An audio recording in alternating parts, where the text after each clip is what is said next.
give a little quick overview of kind of what we did and how we got to this point. So I'll talk a little bit about the background, and Tom here, who's the construction manager for the CSX immense. talk a little bit about some of the actual construction and how we got here. So we're getting ready to enter into the 130-year-old tunnel with a brand new floor. So 8,700 feet runs right through the heart of downtown Baltimore, right underneath Howard Street, right underneath the MTA light rail system. We'll show you as we go through. There's a unique section where the Metro subway actually runs right underneath us as well. You know, the cover varies. We'll get in here. You know, the cover varies from over 40 feet on this far north end of the tunnel to, you know, mere like 4 feet, 5 feet as we get further down toward the baseball stadium. You know, the tunnel's built, as they talked about, in 1890s, 1890 to 1895. We looked at, you know, we had about 18-foot, 6-inch clearance. We need about 21 feet for double stack clearance. So we needed about 2.5 feet. And to get clearance, you had really a couple different options. You could go lower, you could go higher. And we brought the team on, the Scanscafe joint venture, as a design build team back in 2022. Here it is. Sorry, Brandon. Oh yeah. Here we go. Yep. And so we're entering into the point here. You see the concrete floor, the new concrete floor. It's up on the screen. Yeah. So, you know, we looked at different options. We decided to go lower. Thought it was, you know, the best option as far as the risk, cost was concerned. We didn't want to mess with a 130-year-old structural arch of the tunnel and run that risk of having any sort of structural issues. So, you know, we spent 2023 into 2024 going through all the permitting aspect, the design aspect of, you know, of it, and getting ready for construction. And as I mentioned, February 1st, we took the tunnel out of service, and we're in here cutting up the rail, pulling the ties out of the tunnel, and removing everything. We turned the tunnel over to the Scanscafe team February 10th, and then they came in here and really did their magic. You know what you'll see, you know, our first goal of the project was obviously to get double stack clearance, 21 feet, but we also really wanted to make sure that we left this, you know, a maintainable tunnel, and a big part of that is improving the drainage. If you'd have come in this tunnel before we started, it looked like the river running down through here.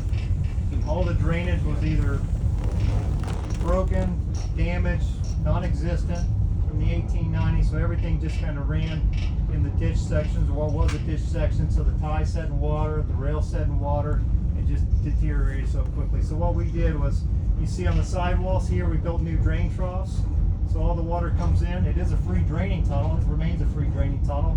The water table's pretty high in this area, so we'll have water come in on the sidewalls. It'll be collected on the sidewall drains. Anything that does come in from the arch or does, you know, get over the sidewall drains will come in. And there's troughs within the precast concrete units below as well that's collecting that water. So if you don't see water flowing, that is the big thing. You can hear it, it's flowing, but you don't see it. The track is not sitting in water, and that's huge. You know, we originally, I know Mr. Corey may disagree with me on this one, but you know, our contract was about 9 months. A little over 9 months is what we thought we would do this in, and I'm happy to say that we were able to do this. Told me it was wrong. We were able to do this a little bit under 8 months, which is a huge accomplishment. You know, I'll say to the team here, the Scanscafe team, you know, we got started off, and you know, I was sitting there. You know, we had a schedule built on how many precast units we could get in per week, and you know, there was that learning curve, and each week got a little bit better, but I started to sweat a little bit. We hit some rock, and it slowed down again, but, you know, we went from, starting off in the teens and the 20s to, you know, when we hit our peak, they were getting almost 70 units in a week. So just constant improvement as we went was a huge deal, and that, you know, that was from everybody.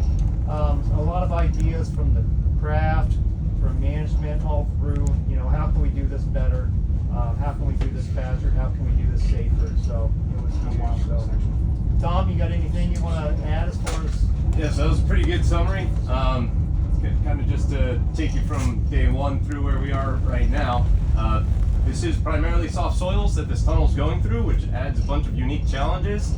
We did encounter some rocks, some of the hardest rock in the state of Maryland, but luckily it was very isolated. But the soft soils, the challenge there is it's not deep water. The tunnel is essentially the water line. So if we were to excavate down, you could have an issue with the stability of the tunnel. So to minimize that, one of the first things we did under outages was come in and install a whole bunch of well points, over 1,000 well points throughout the whole tunnel, and we'd activate them at various points so that we could actually break out the existing brick invert, lower it down, and then place these precast invert segments that you see that we're going by. So each one of these segments, there's 1,188 total that we installed in the tunnel, are about 10 tons each. So placing them is not easily done with most conventional equipment. So we ended up developing custom equipment, so a custom gantry crane that was built specifically for this project, that was designed to optimize the headroom and the capacity and the reach and everything. And that's one of the key tools that allowed us to basically exceed our anticipated duration of production out there.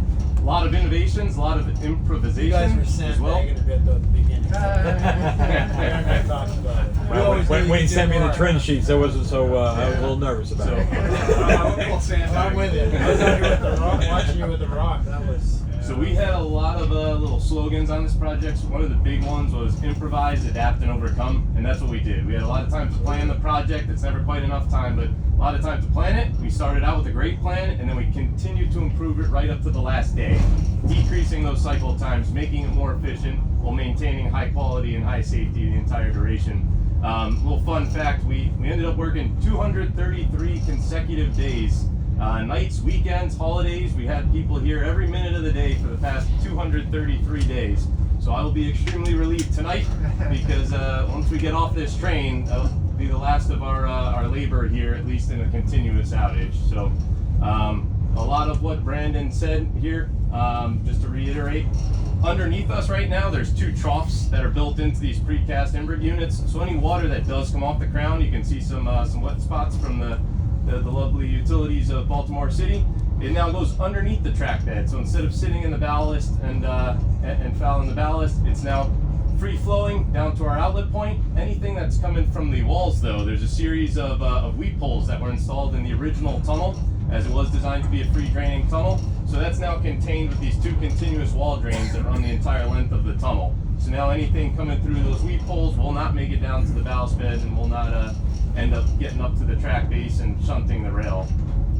Another improvement that you see is the lights that we have in here. That was one of the first things we did, was put a bunch of additional lights in. There used to be 1 light fixture every 100 feet. We now have a light fixture every 50 feet, so you can actually see what you're doing in the tunnel. We also went past that temporary ventilation bulkhead. That was supplying the crew in here with over 200,000 CFM, cubic feet per minute, to make sure that we had good air quality throughout the entire duration of the project. We did have doors on that bulkhead at one point that would open and close. Right now we are going through a reinforced section of the tunnel. So we just crossed over the first metro tunnel. Between the bottom of our tunnel and the top of the metro tunnel, there's less than 7 feet of clearance now.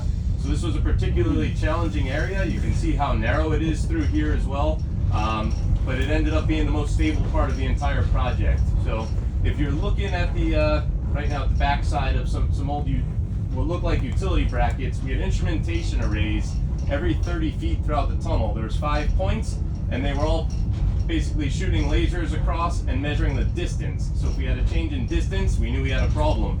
Luckily, the measured change in distance was within the expectations that our designer Hatch had for us.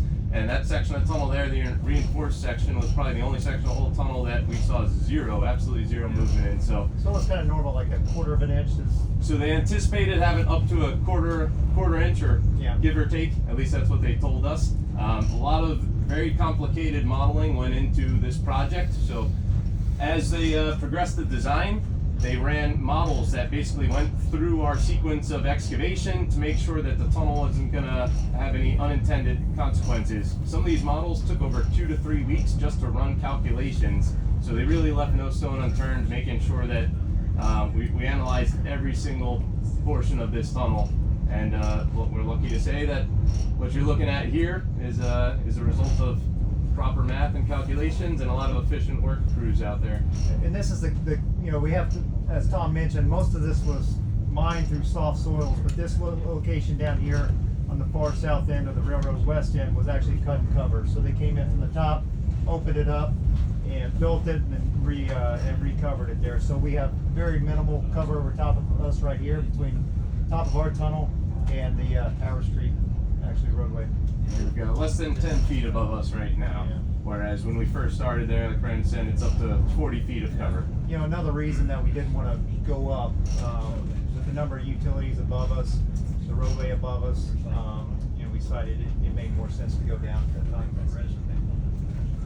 So the invert of the tunnel, which is the bottom of the tunnel, you saw those precast segments that you saw in the video that we were setting. What's very important is that we reestablished this inverted arch shape. It's basically an upside down horseshoe.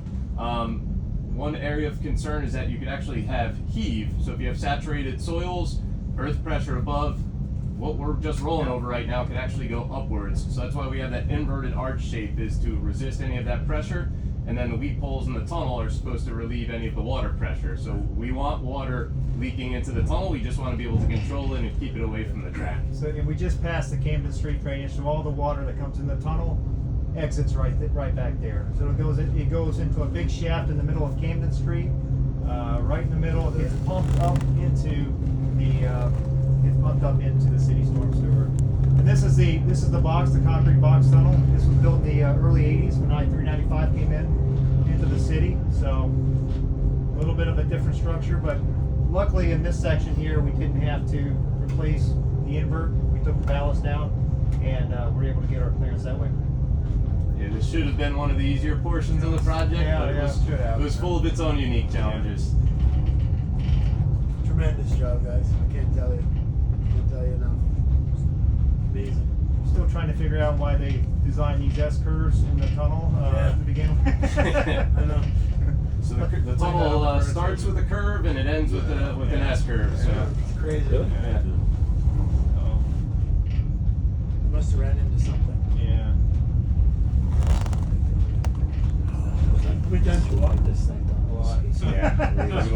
Over the last 2 And weeks. every time we would come up, we'd walk. Yeah. Yep. You know, Last the good time thing it was, was like, 20,000 steps or 30,000 steps. toward the end when you walk 6,000, 7,000 feet in, it was a lot, yeah. Walking down there. The plywood was good walking. Once we took the plywood out, it started ballasting. It was a lot more down. We had to finish the rest of it. So we still have some drain pods to install here and so forth to get wrapped up. Pretty galvanized. Yeah, you will run it. Absolutely. You getting drunk tonight?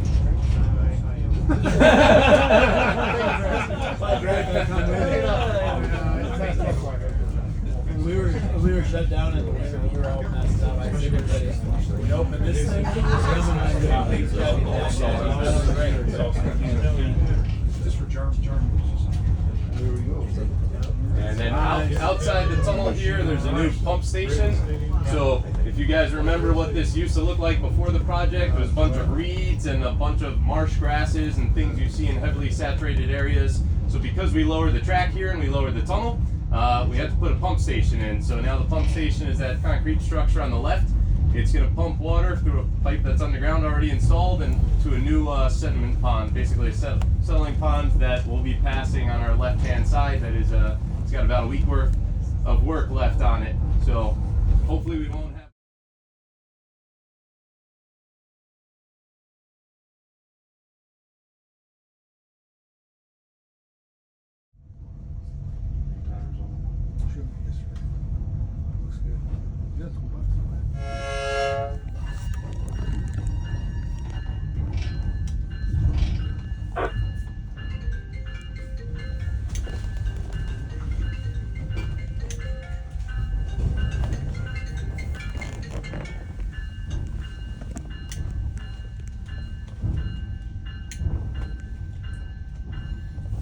Still in the CSX, one keep it coming to 6 months on stop 6.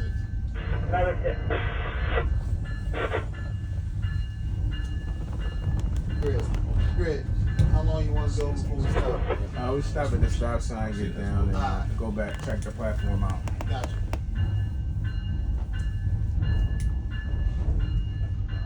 looking good. Give me about 4 more till stop 6-4. I mean, CSX 1. 4. Are we just stopping or stopping? We're gonna stop and then we get down. I get down the spot drop. So Mike, this used to be an old car shop that they're redoing in there. They're redoing the outside around there. Interesting. You can, Give me 2 more cars. CSX 1 2. you can foul the road and then we'll get off.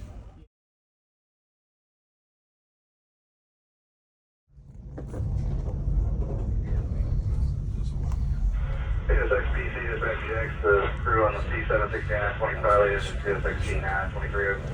So 3 more CSX 1-3. 769-25 with their leader 923 answering over. Just channel 14 for me over, channel 14 over.